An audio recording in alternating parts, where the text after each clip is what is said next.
Welcome to the Dragon 9 Media Podcast. This podcast is the eighth in a series focused on learning about artificial intelligence. If you enjoy this content, please subscribe and like this channel to help promote it to others. Hey everyone, and welcome back to AI Demystified.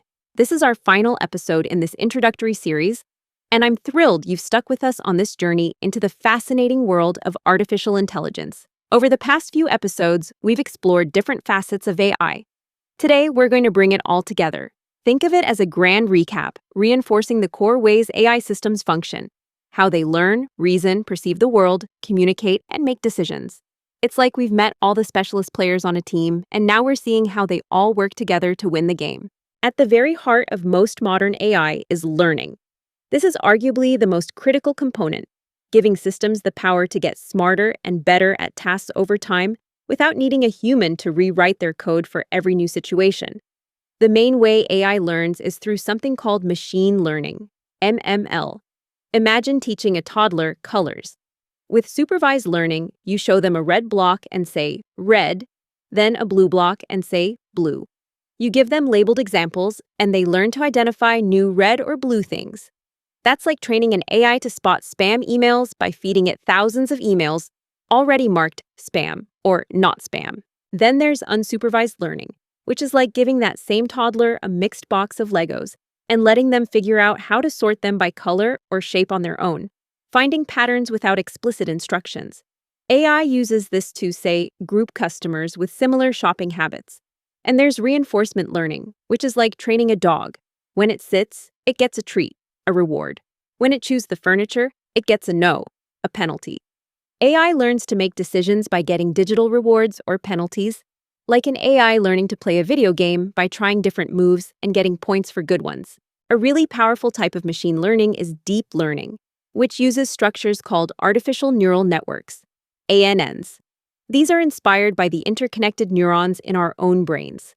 The deep part means these networks have many layers of these neurons, allowing them to learn really complex things from vast amounts of data, like recognizing a specific person's face in a crowd or understanding the nuances of human language.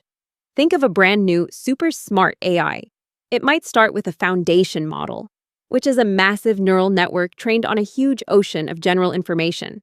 Like teaching it the entire internet's worth of text and images, then it can be fine-tuned on a more specific task, like learning to write poetry or identify different species of birds. Next up is reasoning and problem solving. Early AI researchers dreamed of making machines that could think step by step, like a detective solving a puzzle. Modern AI uses a whole toolkit for this: logical rules, statistical models, and smart algorithms to draw conclusions and make sensible decisions.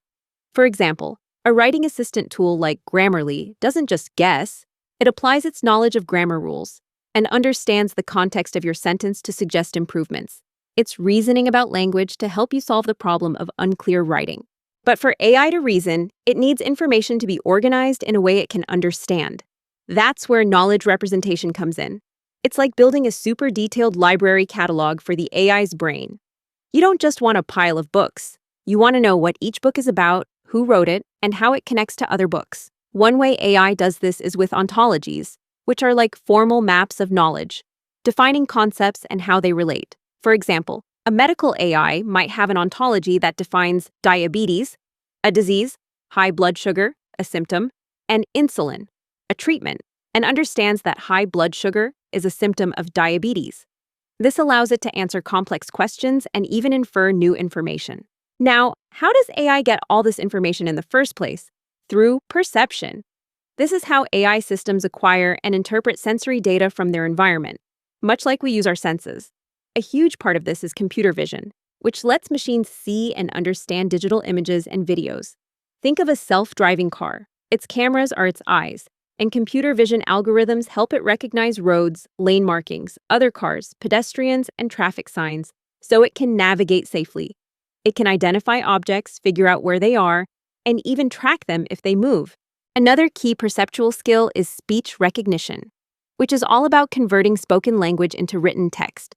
This is what allows you to talk to your smartphone assistant or smart speaker.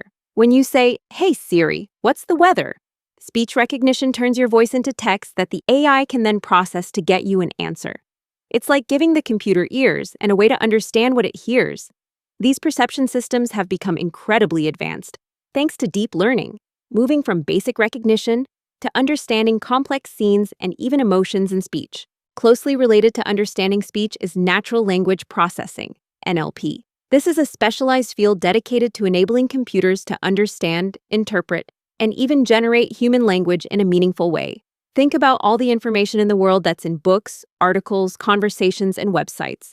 NLP is the bridge that helps machines make sense of it all. It involves breaking down text into words or sentences.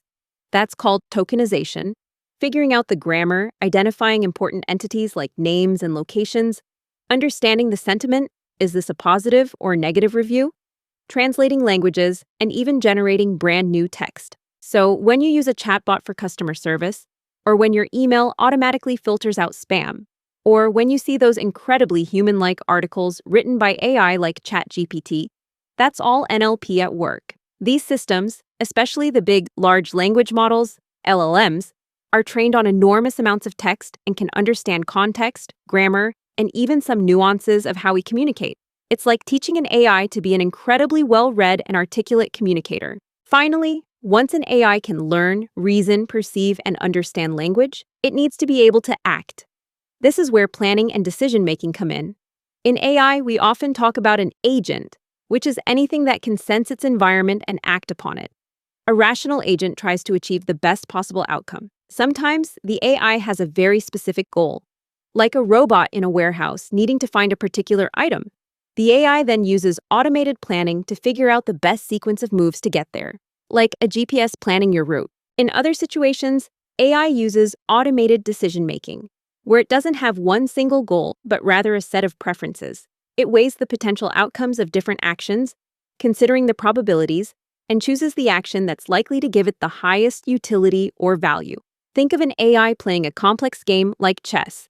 It considers many possible moves and their likely consequences before choosing the one it believes will best lead to winning. Reinforcement learning is huge here, where the AI learns the best strategies through trial and error, getting rewarded for good decisions. So, there you have it, a whirlwind tour of AI's core functions: learning, reasoning, knowledge representation, perception, natural language processing, and planning and decision-making. None of these work in total isolation. The real magic of AI happens when these components work together, like musicians in an orchestra, each playing their part to create a beautiful and complex symphony of intelligence. This allows AI to tackle incredibly diverse and challenging problems, from helping doctors diagnose diseases to powering self-driving cars and enabling us to talk to our devices. Thank you so much for joining me for AI Demystified. I hope this series has demystified artificial intelligence for you and sparked your curiosity to learn even more. The field is constantly evolving, and it's an exciting time to be exploring it. Until next time, stay curious. Thank you for watching. If you enjoyed this content, please subscribe and click the like button to help promote it to others. Our plan is to create many different learning tracks, with podcasts, articles, and other supporting materials to support your learning journey.